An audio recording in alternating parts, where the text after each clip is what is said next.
The unpleasantness of this responsibility cannot be overestimated. These are the people whose stated task is to find the dead.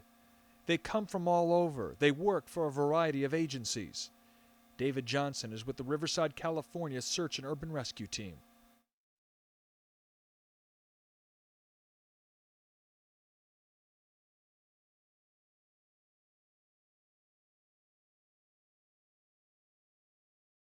Other rescuers will do that. They travel in floodwaters that have already gotten many of them sick, fearing what they will find at each of their stops. Like this one, a nursing home in the center of New Orleans that has been in business since 1859. 2005 has brought its sickening tragedy. 7 bodies are found by the recovery workers this weekend. They are carried silently by these men, who can only wonder why and how the victims got trapped. The scene is similarly grim in the eastern part of the city at Methodist Hospital. 14 bodies found there. The victims loaded in a truck in what seems undignified, but is necessary because of the scope and magnitude of the work to be done. These workers' spirits have been lifted somewhat by authorities saying the death toll, while high, may end up much lower than some estimates of 10,000 or more. An optimistic tone is even coming from the head of the New Orleans Police Department.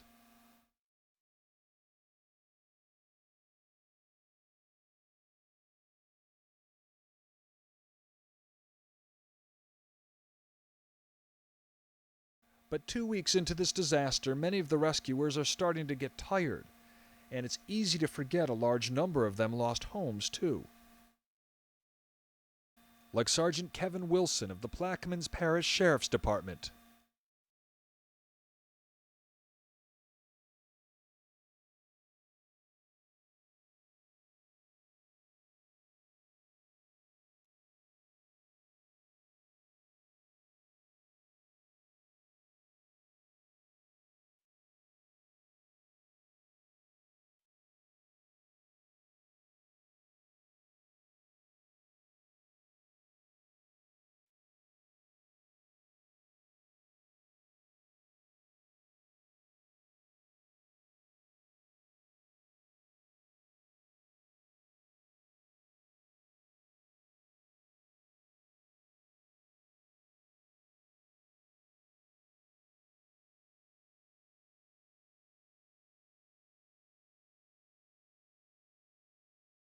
There's Malik. So they'll be your go-to people for all that stuff. It's not It's total hearsay at this point. Right?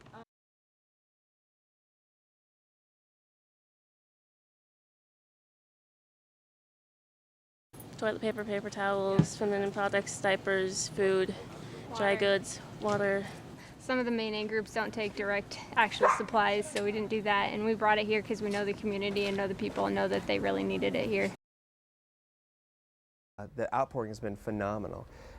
People saw the fundamental disconnect between the government and the people in New Orleans, and basically the abandonment and mishandling and bureaucracy of what happened. And so when we called for medical aid, people knew what that meant, and people didn't say, well, let's think about it and let's figure out what to do. People took action and started sending boxes of stuff as close as they could, or they started driving boxes of medical aid here.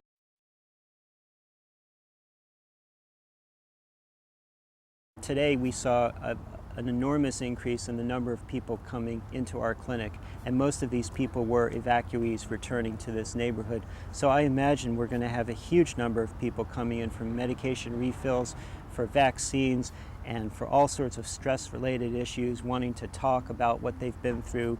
I can't leave the neighborhood. There's too many checkpoints. It's too hard to get in and out. There's not enough gasoline. So if this clinic was not here, I just would not get shots. Next month is October, week before Halloween. If it's Halloween, you're too far.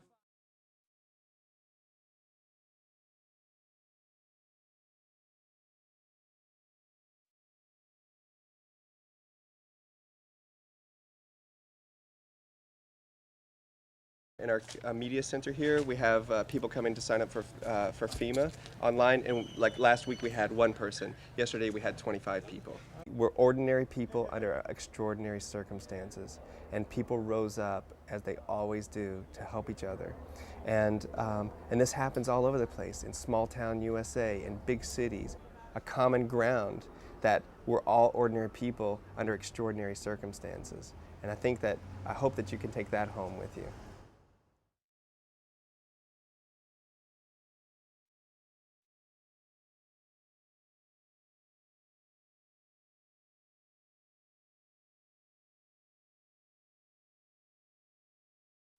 It was pretty bumpy. We left here at probably about 50 knot winds, and by the time we got down south offshore, it was 60, 65 knots, which is pretty much almost at the borderline of hurricane force winds, like 70 miles an hour or so.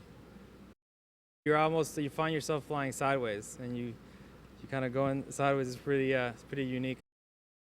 It was my responsibility to maintain communications with the harbor police, who reported the couple, the family members in the home, and I maintain communications with our higher command and also the police, and basically watch out for overall safety of all the entire mission while the other pilots flying and do the hoisting.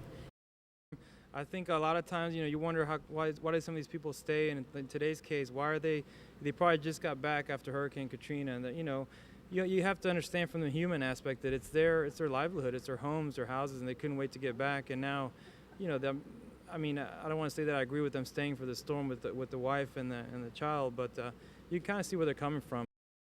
I'm not really sure how fast the wind was going, but it was blowing pretty hard. It was blowing me from side to side when they were lowering me down. The plane was weaving back and forth, so it was kind of different. I'm not used to it. I'm from Detroit, so we don't get a whole lot of this up there.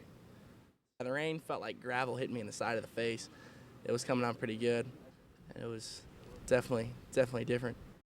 The first time, just talking to the man and him telling us that he and the family were going to ride it out, knowing that at some point when the tide came in, that definitely that the trailer that they were living in wasn't going to be able to withstand any type of a tidal surge or any rising water. And just knowing that lady definitely would not be able to swim in her condition, and maintain contact with that child in the winds that were out there and the rain. At some points, we only had probably 100 feet of visibility.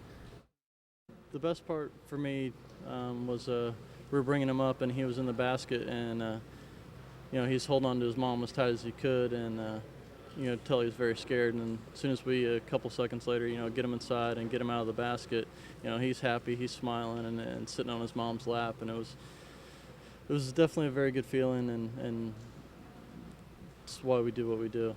When the little boy came up and he was in his mother's arms, he was looking at me and had the big smile on his face. So I think he knew, he felt safe, and he was getting out of that rain and getting out of that bad weather. Just seeing the smile on their face and having the satisfaction of rescuing people keeps us motivated to do the mission and risk our lives.